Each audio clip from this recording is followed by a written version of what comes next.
Now we go back to the series Tao Te Ching. This is one of the nice stanzas about humility. Who knows his manhood's strength, yet still his female feebleness maintains. As to one channel flow the many drains, all come to him, or beneath the sky. Thus he the constant excellence retains, the simple child again, free from all stains. For example, this man, he knows everything that there is to know, because he already attained the Tao. He's already understood the function of the universe, the knowledge of the cosmos. But he's still retaining his humble self, And so he doesn't look like a wise guy or anything. He probably look like one of us, yes. But because of the quality inside, it just naturally attract people coming to him or to her.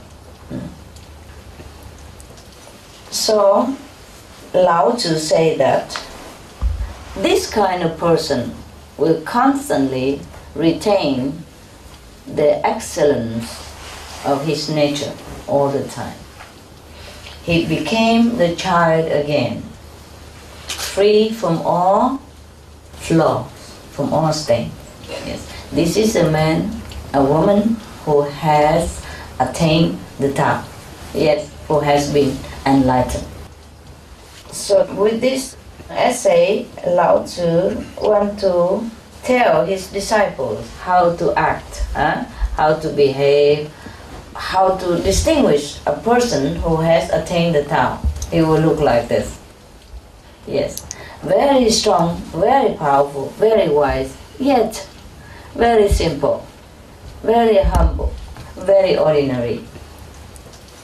So he advised his disciples first to carry out their life on the planet as long as they live here. Not just physical strength, but even spiritual strength. You know it, but you don't boast about it. Because the man, after he attained enlightenment, for him is simple like breathing. It will not feel like, oh, it's a great, I attained the Tao, I am now the Buddha. No, he doesn't feel that way. She won't feel that way. It's very simple and natural to them anyway. But people will know it, and they all will flock to him, all beneath the sky. That means all being, because he's already one with all of them. So they feel no distant from this kind of being. Not just human, but animals also. That's why he say, all beneath the sky. He doesn't say human will flock to him or her. He say, all beneath the sky will come to this person. Because he has become a child again. Simple, free, and pure.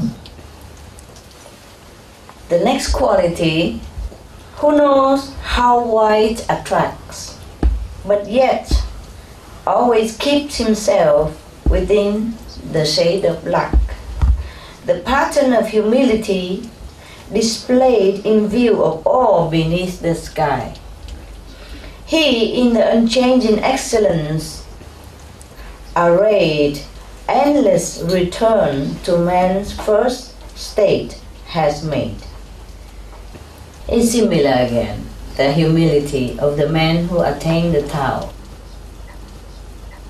Even though he knows what kind of action would attract attention and praise and glory, but he stays in the background as much as possible, of course.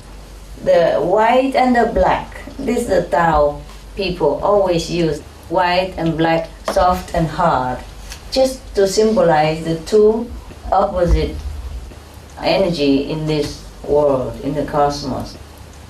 White is very bright and everybody can see it right away, even in the dark, yes. And black is very shady and people notice not too much. Some people wear black to symbolize humility. It's not necessary that the wearer has humility, but it seems like tradition. He's not talking about the clothes here, although it does help sometimes. In this world, people just look at outside appearance and judge the person inside. Nevertheless, the person who attained the Tao is very simple. That's what they mean. Very simple.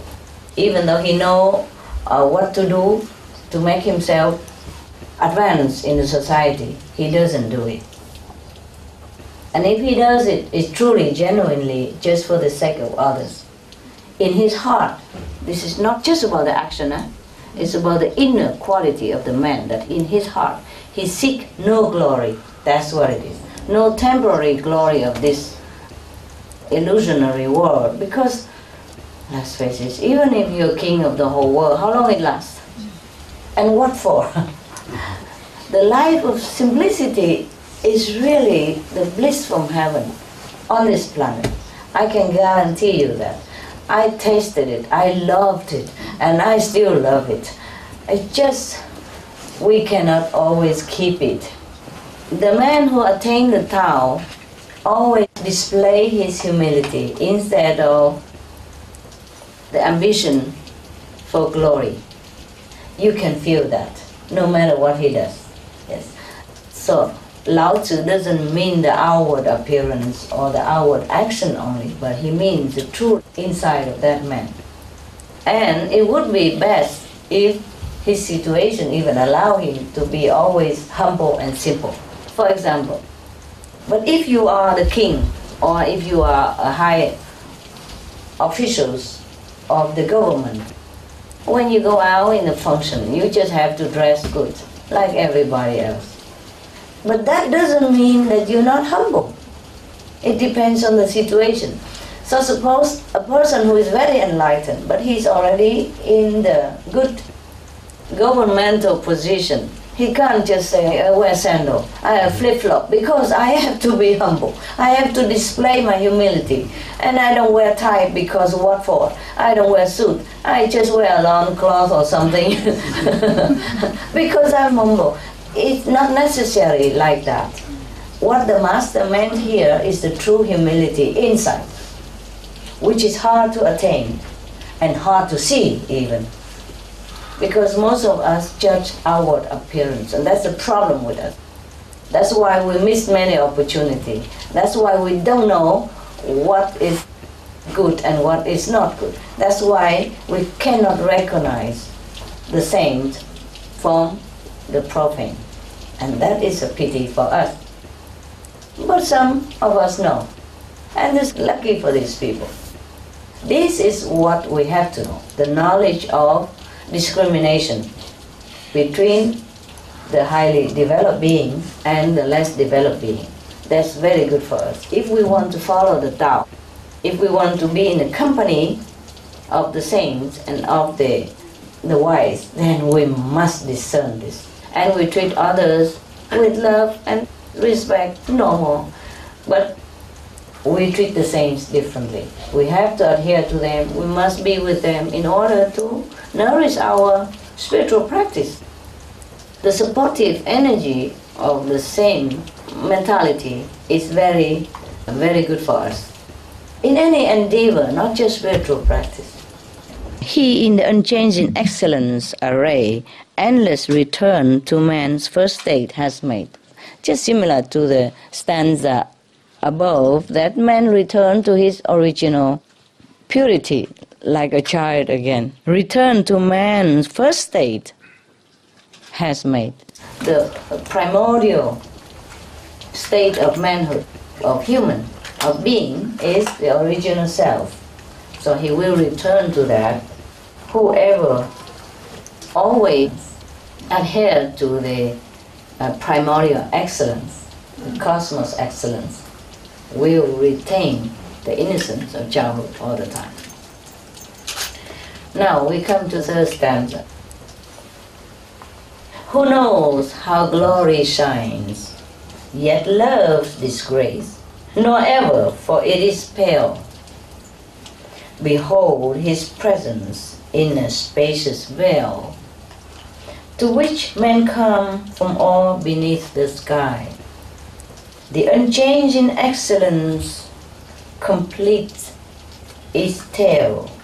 The simple infant man, in him we have.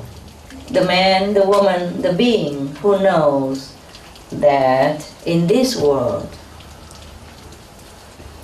power, glory does attract attention of people and does glorify him. But he prefers the humble, the ordinary life, and not seeking to glorify himself personally or officially. The one who knows the power of glory in this world, yet do not seek to find it. This is the man who has returned to the simple, infant state of his mind, to which man comes from all beneath the sky. This kind of man will attract all beings to his feet, even though he doesn't want it. The less glory he seeks, the more glory he will gain. Not in a sense of a worldly gain, but in some different kind of glory. The glory of love, the glory of unconditional services. He will attain all that. All will flock to him because he has returned to his infant state of mind, or pure or innocent. So similarly, we the practitioner should try to adhere to this principle. In the beginning, we understand that as a principle only, as a theory, but later on, as our practice progress and our spiritual level rise up, and our mind more purified, our understanding of the Tao expands, then we will just become that. We will naturally become an infant again. So there's no need for us to even do anything to attain it. In the beginning, we try to adhere to it, we understand it, and we try to practice it, and later on become our true nature. As we practice spiritually along the way, our understanding will be more and more expansive, and then this will become natural. We will become just humble, naturally humble, no ambition for glory, for fame, for gain in this world anymore. That will be a normal state of us, and that is when we attain the complete Tao. I like Tao Te Ching because it's very simple.